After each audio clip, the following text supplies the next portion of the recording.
voilà, et chers membres dans le monde. Bonjour, bonsoir, bon après-midi. Ça dépend bien sûr de l'heure à laquelle vous allez nous suivre.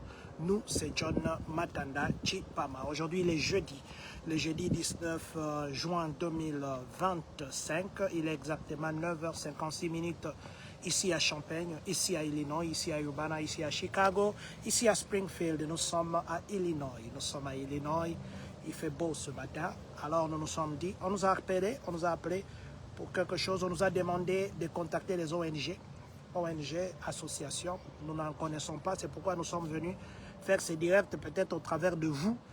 Ils nous contacteront ou ils contacteront directement les concernés. Je vais d'abord commencer par enlever mon chapeau et dire merci à Dieu qui a permis à ce que nous et vous, nous puissions être connectés. Merci à vous qui êtes connectés. Merci à vous qui serez connectés. Nous étions en direct la nuit pour saluer l'accord entre la République démocratique du Congo et le pays voisin qui nous agresse depuis très très longtemps. Et cet accord sera signé le 27 juin, ça veut dire la semaine prochaine. Parce que hier, les deux délégations de la RDC et puis du Rwanda, après 3 jours de pourparlers, ils ont fini par signer un pré-accord, un accord de principe où les groupes armés doivent quitter le pays, ainsi de suite, et protection des frontières, respecter les frontières. Et ça, ce que je dis la nuit, c'est une chose à saluer. Voilà, je ne reviens pas à ce que j'ai dit la nuit. Je voulais dire quelque chose hier, mais malheureusement, je ne l'ai pas fini. J'ai oublié. Donc, je parlais de la récolte des fonds qu'on faisait pour notre sœur Dorcas. Vous savez que ça fait un temps que nous n'en parlons pas. Nous avons 4300 et quelques dollars que nous nous sommes dit que nous devons envoyer la semaine prochaine. L'objectif, c'était 7000 ou l'objectif, c'est 7000 dollars.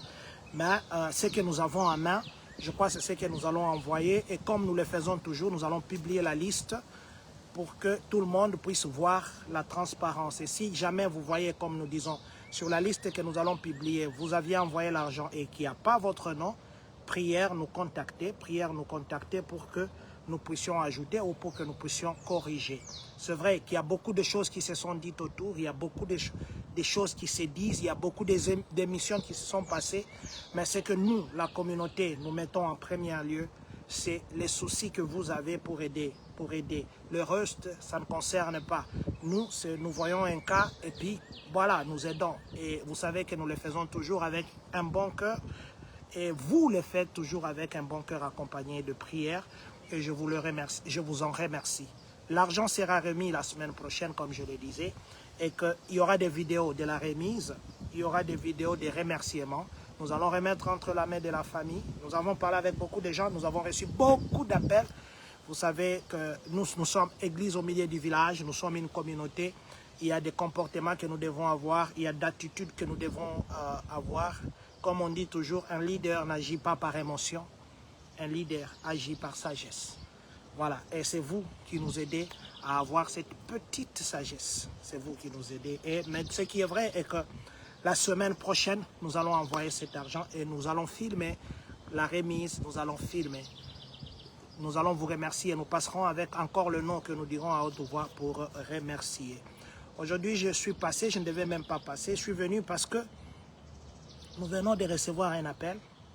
Il semblerait que les femmes qui sont dans la prison centrale de Makala, elles manquent de choses de leur hygiène. Vous comprenez ce que je dis ici quand je parle d'hygiène. Leur hygiène corporelle. Les femmes ont beaucoup de besoins. Ce n'est pas parce qu'elle est prisonnière qu'elle doit manquer même l'essentiel. Il semblerait que pour même l'hygiène, je dis bien il semblerait, selon l'information qu'on vient de nous donner ce matin, il semblerait pour leur hygiène intime, pendant la période qu'elles se voient femmes, dans la Bible, on écartait ces gens-là, dans l'Ancien Testament, vous comprenez qu'est-ce que je voudrais dire. Pendant cette période-là, elles commencent à utiliser des papiers. Et des fois, elles prennent des morceaux d'habits pour utiliser, nettoyer, mettre et puis réutiliser. Alors, on nous a dit qu'elles étaient en train de chercher des femmes, les associations ou bien les ONG des femmes prisonnières ou des femmes en détresse. C'est vrai qu'il y a une organisation là de Maman Fanny à Paris qui s'appelle Femmes en détresse. Elle va inaugurer ça, je crois, le 12 avril. Bon, ça, c'est une femme en détresse. Mais les organisations de femmes qui s'occupent de femmes en détresse ou des problèmes de femmes, si vous êtes là au Congo et que vous nous écoutez, ou vous êtes dans le monde et que vous nous écoutez maintenant, je viens vous dire ceci. Essayez d'envoyer vos représentants, essayez d'envoyer les membres de votre association à la prison centrale de Makala, dans le pavillon de femmes. C'est vrai que l'hygiène des femmes, ça demande beaucoup de choses. Mais si vous, les associations, si vous, les ONG, vous vous mettez ensemble pour aider ces femmes-là, je crois que ça sera une très bonne chose. Elles ont besoin de tout. En commençant par... vous savez qu'il y a des gens qui jettent, leurs vêtements intimes parce qu'ils n'ont pas porté, parce que... Vous savez, vos vêtements intimes là que vous jetez, vous pouvez nettoyer ça, vous mettez les javels, vous nettoyez. Ça pourrait servir à quelqu'un. Ou encore, acheter, il y a des friperies, des vêtements intimes, envoyez à ces femmes-là. Je dis bien aux ONG, les organisations de femmes en détresse. Il semblerait qu'on oublie ces femmes qui sont à la prison centrale. Et on a été contacté pour vous demander à vous, qui vous occupez des femmes, de ne pas seulement voir les femmes veuves, de ne pas seulement voir les femmes déplacées de guerre, de ne pas seulement voir des femmes qu'on a violées, les filles mères, de ne pas seulement voir ces gens-là. Dans la prison centrale, les femmes, quand elles entrent là-bas, des fois, elles en sortent avec des infections, pas parce qu'elles se sont mal comportées, seulement parce que l'hygiène qui devait les protéger semble ne pas exister.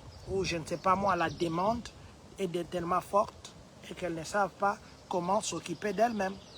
Alors nous venons ici comme église au milieu du village. Vous savez, quand on vient nous dire des choses, ou on nous dit des choses, nous venons vous les exposer. Et c'est à vous de voir si vous pouvez aider ou pas. Mais moi, je vous demande, si vous avez cette possibilité d'aider ces femmes-là, faites-le. Si vous connaissez une ONG, si vous connaissez une association qui s'occupe des femmes, dites à cette association, dites à cette ONG, dites au ministre des Affaires sociales, dites au ministre de la Justice, dites au ministre de l'Intérieur, dites à toutes ces personnes que les femmes qui sont dans la prison centrale ont besoin de leur lingerie, ont besoin de toutes les histoires qui accompagnent leur hygiène intime. Et je demanderai aux ONG, je demanderai aux associations qui sont ici aux États-Unis, au travers le monde, de vous souvenir ou de se souvenir de ces femmes en prison. Voilà. C'était ce message que je voulais passer ce matin pour nous dire qu'il y a des femmes dans la prison qui manquent de ces petits éléments essentiels. Et si votre ONG, si votre organisation, si votre association peut aussi se rappeler de ces femmes emprisonnées, les hommes là, nous sommes les ntelantés là, comme on dit, ntelantés là, excusez-moi le terme. Donc nous, des fois, on est sans foutiste, hein? Un homme peut rester comme ça avec sa petite culotte pendant longtemps, pendant très longtemps, il ne lave pas, il est cool, hein? Mais pas une femme, elle aura des démangeaisons, ainsi de suite. Alors, s'il vous plaît, si vous pouvez, vous les ONG, vous les associations, vous les organisations, vous les gens de bonne volonté qui aident souvent, rappelez-vous qu'à Makala, il y a des femmes en ce moment qui utilisent les papiers hygiéniques pendant la période qu'elles se retrouvent, comme la Bible dans l'époque les qualifiait d'impurs. Je parle de la Bible parce qu'il y a des mots que je ne vais pas dire ici. Donc, il y a de ces femmes qui coupent leurs habits pour utiliser ça. Mais ce sont des choses ici que vous pouvez acheter des ballons de ça, vous faites des dons. Pas ici, même au Congo, là-bas, il y a des organisations, il y a des trucs qui prennent les femmes en guerre, les femmes vivant avec le VIH, SIDA, tout ça. Mais il y a un besoin permanent. Alors, s'il vous plaît, souvenez-vous ou d'elle plutôt. Souvenez-vous d'elle. Voilà. Nous allons peut-être nous revoir encore le soir pour maintenant traduire en français. C'est que nous